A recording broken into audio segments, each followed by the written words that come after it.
Welcome everybody to another edition of Dan's Grand Valley Layout. This will be update number 23. However, we're going to call it part 2 of building the winter module. Today we're going to cover the module with plaster cloth and then lay out the water features, the pond and the creek feeding the pond. And then after we do that, we'll color it and paint it and get it ready to get all the scenery done. So that's what we're going to do today. Up to 215 subscribers today, Saturday. And super awesome. Thank you to everybody that subscribes. And been getting some pretty cool comments and questions. So keep them coming. Really appreciate it. Looking for any suggestions that you guys might have for future videos or any ideas, let me know. So with that being said, let's get to it. Okay, I've taken a few wads of newspaper and made a little bit of a hill here. So the pond, there's going to be a stream coming in here. The pond will be right here along the edge of this little hill. Possibly have some sledders coming down here. I'll try to flatten this out a little bit more, make it more of a hill that would be good for sledders. And I've got some strips of plaster cloth cut, and I've got a basin of water here, so I'm gonna get started. Get this entire, I'm going to go ahead and cover the entire part of the module because it's a little bit fragile. Just kicking it around for a week, this has already started to bend on me. So I'll just cover the whole thing with plaster cloth.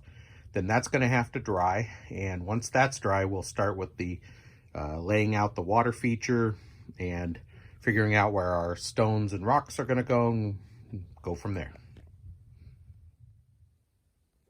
All right, I've put a few sheets of plaster cloth on here so you can kind of see how it's coming out.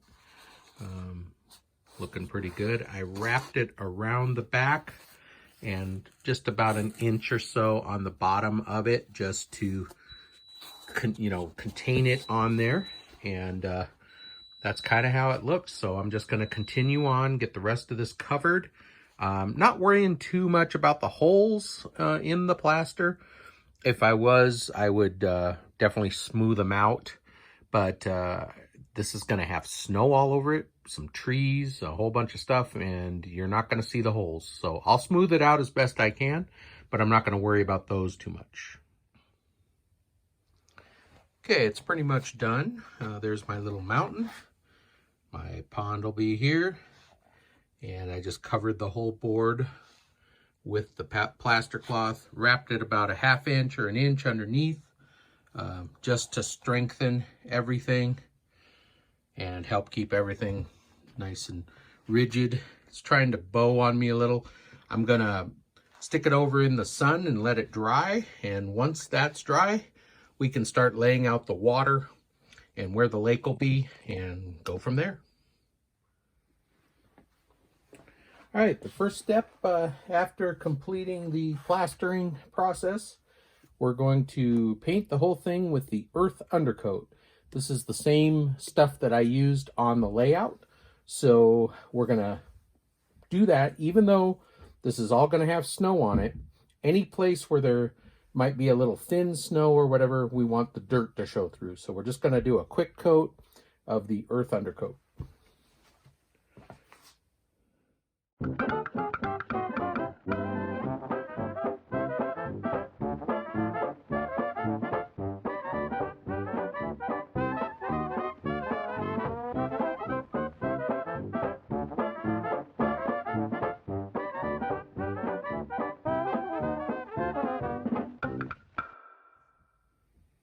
Okay, so here it is. It's done. It's just got a generous coat of the earth undercoat on it.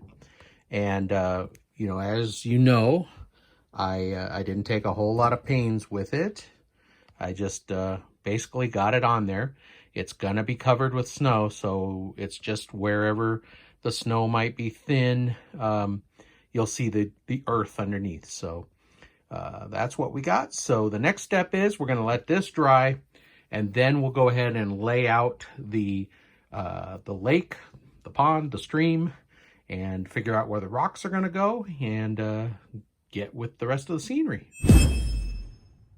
All right, I also wanted to just update you on my Gallic Electronics traffic signal controller that came this week, and I've got it hooked up. It takes 12 volts in, 12 to 24, and then it's designed to power LEDs. So I've got my 3 traffic signals here. 2 will be for the main road, so they should be the same color to stop traffic, or green or whatever, and then the single one will be that side road that goes off to those 2 industries. So let me go ahead and kick this on and show you how it works. All right, so you can see the 2 there are green, and then it goes to yellow. They turn red, the other one turns green. And that is just too cool for school. I think that is awesome. So that's gonna be my my traffic signals over there on that corner by the gas station. It's got some pretty neat controls on here. You can set the yellow duration. This variable resistor here will let you set how fast the cycle is. And then it has other programs, so you can actually do like a British version. I guess their signals are a little bit different. And it'll also do not traffic, but train crossings along with signals. So we'll get into that more on another video, but I just wanted to touch base and show you that I got it hooked up and it's working really cool. So my color is done and it's dry. Let it sit overnight. So what I'm doing now is I'm just taking rocks and I'm kind of defining where the pond is going to be. And I'm also taking a bead of glue and I'm going to outline the entire pond so that it'll hold the realistic water without it running out. So I'm just kind of laying out my area right now. I'm using the rocks we made. You know, it's going to look really nice with snow drifted up here and all over, some trees around, just sort of making a little scene here. And that's what we're doing now. So I'll just continue with that and I'll check in a little bit. All right, after a few minutes of work here, I just kind of took the rocks that we made and placed them around, sort of outlining a little pond. It'll be a stream coming in this way and going out that way, and just a frozen pond. So the next step will be we're gonna paint this and detail the pond so that if there's anything we can see through the ice, it'll be detailed.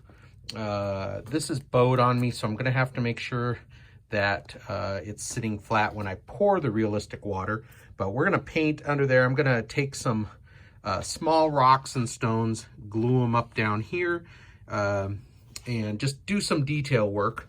And then we'll start with the flex paste and building up our drifts and everything. So that's where we're at now. One note, it doesn't look like we're gonna have a sledding area because I put a rock here. I just didn't really have the room, plus I don't have the sledders. So it's mostly gonna be the ice skaters on the pond, some kids over here having a snowball fight. You can still walk along here to get around the pond, so it can be sort of a little park area. So that's just kind of how it came out. You kind of have to work with the landscape and sort of how it works itself out. So you can see how I just glued the rocks here and there. Just remember, it's going to have snow drifting up here. You'll be able to see some of the stuff on the sides of the pond, but it'll be frozen over, so you're not going to see a whole lot of details. So I'll let that glue set up for a little while, and then I'll start doing some painting there and working with the flex paste. Okay, having gotten the rocks about the way I want them, the pond laid out, I'm starting in with the flex paste. Now this is a Woodland Scenics product, and it's a paste with a white pigment in it. And the instructions say you basically want to apply it. You don't really want to paint it on. You don't want to have brush strokes and stuff, but it's going to be the base of our snow. Remember, everything's going to get covered with the white flake snow, but we're going to lay this in here like so, and it's going to give it a ultra realistic look when it comes to snow and drifts and stuff like that. And we're going to go back later after I have it all kind of painted on here. We're going to go back later and we're going to lay in some drifts and stuff. We're going to actually roll it on. And then when it's covered with the snow, it's really going to look realistic. So I'll go ahead and get this on. I've also made up some trees that won't have foliage on them. So we'll be laying in some of the flex paste on that too, in some of the areas that snow would build up on them. So let's keep going with this and we'll get right back.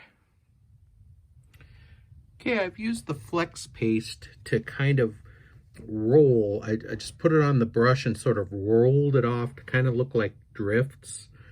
And when that's covered with the snow, it's going to look great. Sort of put it up in the rocks there and, you know, just kind of naturally where snow would drift. I intentionally left some of the dirt showing. And so now, while this is all setting up, I'm going to go ahead and paint the bottom of our lake. So I'm going to take some darker pigments, make the middle part dark. I might throw some little rocks and stuff in there. Remember, you're not going to see a lot of it through the ice, but you will see some. So we'll start on that, and then probably going to let that all set up and dry. I would like to get the first layer of realistic water laid today so that it has a good 24 hours before we put the next layer on, which will have the ice in it. So I'd like to get to that point today. So let's get to painting, and then we'll do the hopefully do the realistic water. All right, I've added some color here just to give a little bit of depth once the water is in there. And now I'm going to take my trees and I'm going to add a little flex paste to, you know, where the snow would accumulate next to the trunk and everything. And we'll go ahead and do that. I'm not sure just how many trees I'm going to have on the layout. Probably some of the smaller ones, but I'll do a few of them here. All right, just by taking a small brush and applying the flex paste, you know, where snow would fall on a tree. That's all I did on these different trees. Like I said, I don't know how many I'm going to use on the layout. So I made, how many did I make? I made 4 of them. I've got a couple over there that I spread out the branches. I can use those if I have room, but I don't think I'm going to have all that much room. Maybe a couple here, a couple over here, and then I want some of the snow-covered pines to be maybe up on top of the mountain here on top of the hills. So got to be careful that I don't overwhelm it with trees. So, but you can see how I painted the bottom of the lake, so that'll give it depth for the parts that you can see through. So I think at this point we're just waiting for everything to dry, to set up. Need these beads of glue to dry so that the realistic water will stay within the boundaries and not run off the edge. So we're going to wait on that, and then we'll be applying the realistic water. All right, it's been a few hours. Our flex paste is dry.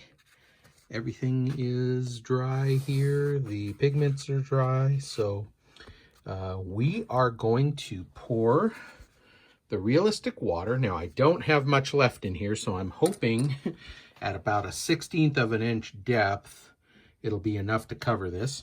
Then I can pick up some more this week if I'm going to need it. But we'll go ahead and pour that, and then we're going to let this sit.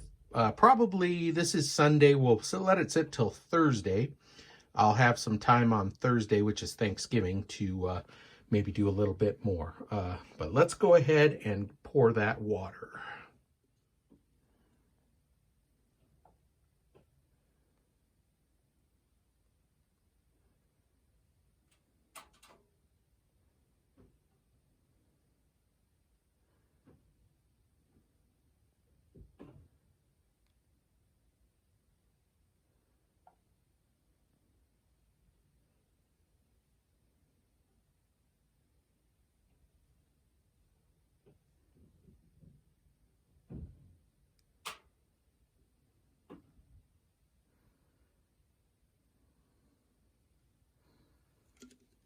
Okay, now that I have it poured, I am going to just push it around a little bit with this chopstick here, just to get it everywhere I want it. My board isn't exactly flat. It tried to bow on me, so I over poured the boundaries right there, but I don't think that'll matter. Just get it to meet itself here, push it into the corners. Stuff's pretty forgiving. We'll just even it out like this. And then if there's any place that needs just a little bit more, we'll know it. And we'll put a little more in there.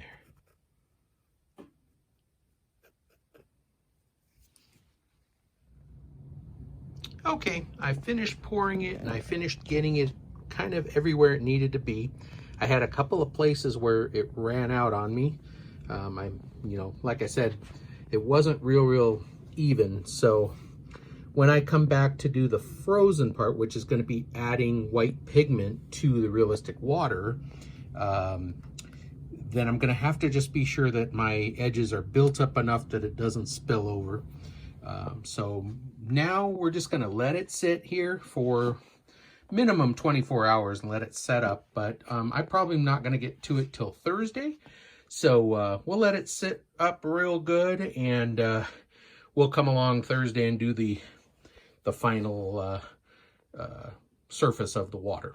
And we'll get our trees put in on the next update. So this is part 2, and stay tuned for part 3. Don't know if I'll get to it on Thursday, but definitely by next weekend. So we'll do that and keep going with our module. So that'll be it for this week. Thank you so much for watching. I should get my MTH GP38-2 locomotive tomorrow. Supposed to come on Monday, so hopefully that will happen. And let me know in comments if you guys want to see an unboxing of that. I'm not sure, if that's something people want to see, or if you just want me to have it on the track and testing it out. If you recall, there was a problem with it. It wouldn't go backwards, and it was derailing on my 18-inch radius curves.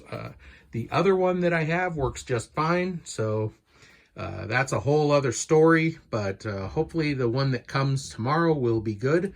So let me know in comments if you guys want to see an unboxing or just testing it out, and I'll put that together. And so that'll be it for this one. Thank you for watching. Thank you for subscribing. Thank you for your comments. And we'll go ahead and call it a day for update number 2. And part 3 will be coming soon. Take care, and thank you so much.